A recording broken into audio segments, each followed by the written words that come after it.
Hello Gemini and Gemini rising. This is your general reading for March 2016, and we've got a supercharged month for us coming up because of the eclipses, and also your ruler Mercury has a lot going on and it's moving very quickly through a couple signs, and toward the end of the month lots is going to be coming together for you. We've been covering the personal, the first three signs of the zodiac here. So Aries, I am; Taurus, I have; and Gemini, I think. So this is all about the mind, your ruler, of course, Mercury. Mercury rules our thoughts, thinking, general commerce, daily travel, our vehicles, all of these things. That's why when Mercury goes retrograde, it really throws a lot of snafus and things, because it rules a lot of the stuff that we count on a daily basis. And our minds are super powerful. What we think, we bring about. Thoughts are things. You hear of all these things. So that's why positive thoughts are so important. And, what you're sending out can be vicious or it can be healing. And we have a choice every day about that. Time of Pisces. This is a fantastic time. It's another mutable sign. It's a mutable water sign. You're a mutable air sign. This is a fantastic time for Gemini to take a chance to slow down and to get in touch with the other side of the brain. Meditation is difficult for people constantly on the move, but it's so terrific. Now you can do a walking meditation. That would be great. But anytime that you just sit down and quiet the mind, these are Piscean themes, this really generally helps you.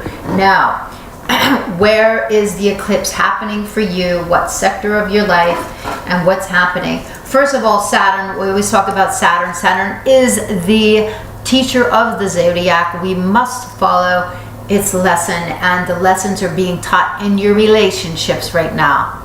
Leaving some relationships behind, going on and forming other relationships. If you've been married, you might be going through a divorce or a restructuring or some type of revamping.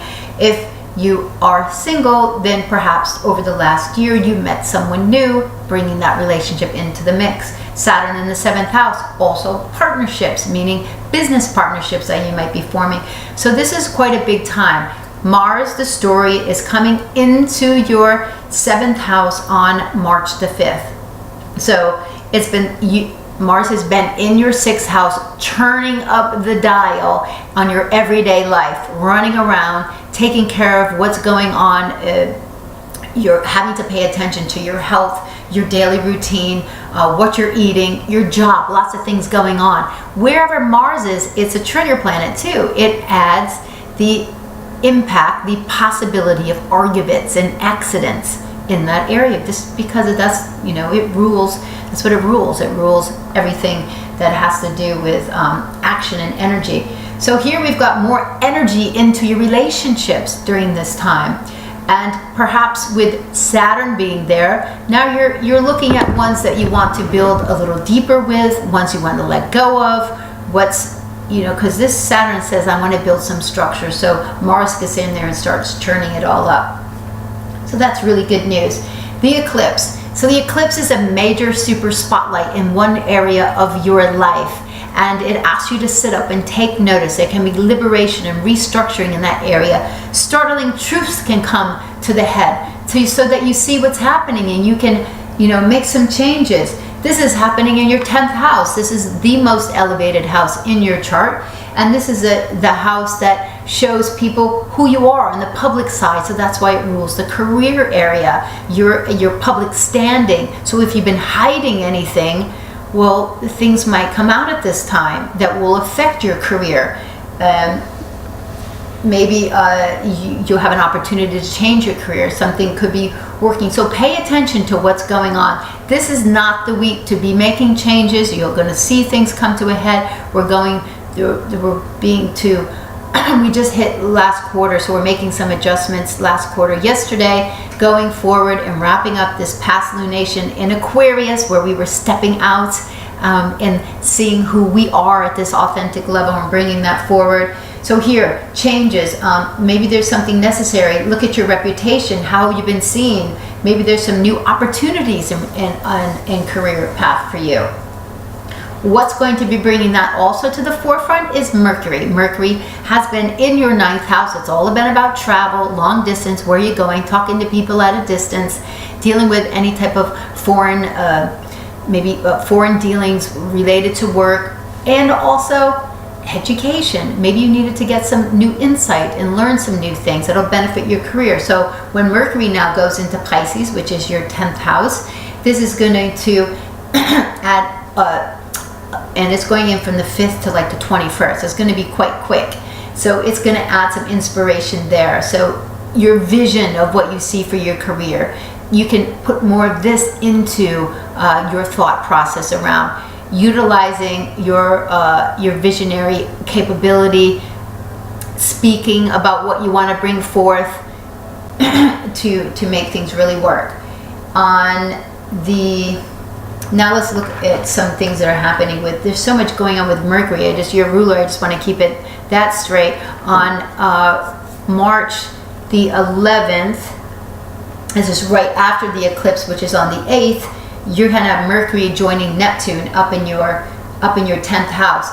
So look for some deep inspiration around here. This is a chance to possibly to write about something that you want to bring forth that's inspirational as well, because perhaps you're a writer. A lot of Geminis are involved in literary type of involvement because of your keen sense around reading, writing, and everything literary. The days leading up to the eclipse, if you watch my larger film on what's happening this month, it's a great preparation time, and Venus is getting us ready for something. You're going to have another Moon-Venus conjunction here in the 9th house, so you're going to be finding out something, and then it's going to be Venus is going to be going on to the 12th house, your business house, on March the 12th. So then you're going to get some lucky stuff happen around your career as well. When Venus is up there, we're shining in the outer world. So go forward and make stuff happen around this time. Pay attention this week because things are coming to the head, like I said, but toward the end of the month, things are really going to supercharge in your direction.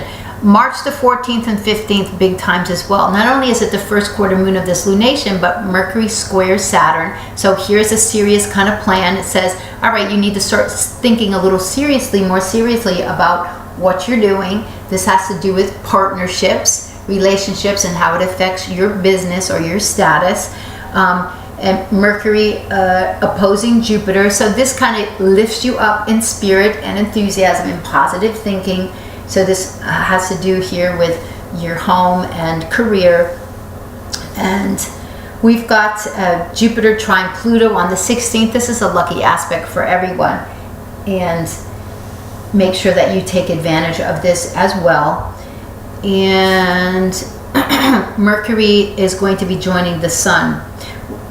Let's just go, but the vernal equinox is big because when the Sun goes into Aries, then the Sun is going into the partition of your chart that deals with groups. So you need to reach out to groups at this time, and how associations and networking can help you flourish in new ways and utilize that.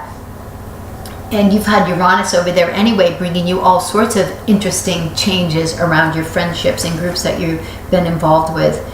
Venus adjoining Neptune. This is a very romantic day. Make sure you're taking advantage of this. This is beautiful. But for you, it happens in your career sector. But make sure that you're not losing money around this time, but just being wise. It's planting a really great seed of inspiration. Time to look at what you really want to bring forth, dream-wise. Mercury, your ruler, goes then into Aries on the 21st. So this is big because now it's bringing even more courageous energy to you, teaming up with Mars, also in a fire sign, Sagittarius. So we've got the fire signs ruling now because the Sun's moved in there. This is bold, fast, sharp thinking. And in your 11th house, it's getting you into this whole realm of how can I utilize my friendships in positive ways and interactions that will benefit me. So you're talking about this. What new groups can I get involved with? And and how can I make this work for me as well? Associations, I'm thinking like meetup groups, those are great as well. Talking to new groups, maybe going to a Toastmasters, anything like that, joining a chamber. Those are great ways to network. Your ruler on the 23rd is joining with the sun. This is a major aha moment here. And look, this is a culmination of everything that went on with the Mercury retrograde in January, when we were really kind of getting our plan together. It was going on over here in your 8th house. So this is restructuring some stuff regarding your debt and loans that you had, money that you had with other people. But this is the outcome, March the 23rd. And then it just goes on from there with Mercury really having a lot of energy. So the 24th, your sign Mercury is trining Mars. That gives you a lot of forward action and a really crisp mindset. And toward the end of the month, you've got 29th, 30th, and 31st. Mercury is going to trine Saturn. That's very smooth. That's a lot of structure, and that's a lot of stability around your thoughts and plans. It's going to square Pluto, so just watch for little power plays around that time. But it's time to get more serious about what you're thinking about. And then you could have some inspiring kind of out-of-the-box thinking on the 31st. So look for the end of the month to be a little bit interesting and things coming to you. But it's a big month of shifts, and that lunar eclipse is happening in your 5th house. This is on the 23rd, March the 23rd, and is your 5th house. So 5th house is about your creative projects. It's also about your child, your children, what fun you're having. So maybe you're on vacation around this time. A lot of people have vacation. Children have vacation around this time. So spend time, take some time off, and give the time to your children around this time, and really enjoy yourself. If you have a creative project you want to bring forth, do that. If you're single and you're dating, get out there and have some fun. But it's going to bring relationship issues to a chart. So let's to the head. So let's see what you've learned in relationships and how you can put that forth, and the cooperation that you can get. But your 5th house has to do with children. So if you do have a child, put some energy into that and take some time. So Geminis, make it an amazing month of March with everything coming, and reach out to me on Instagram, or for private readings you can reach out to me as well, kkastrology.com.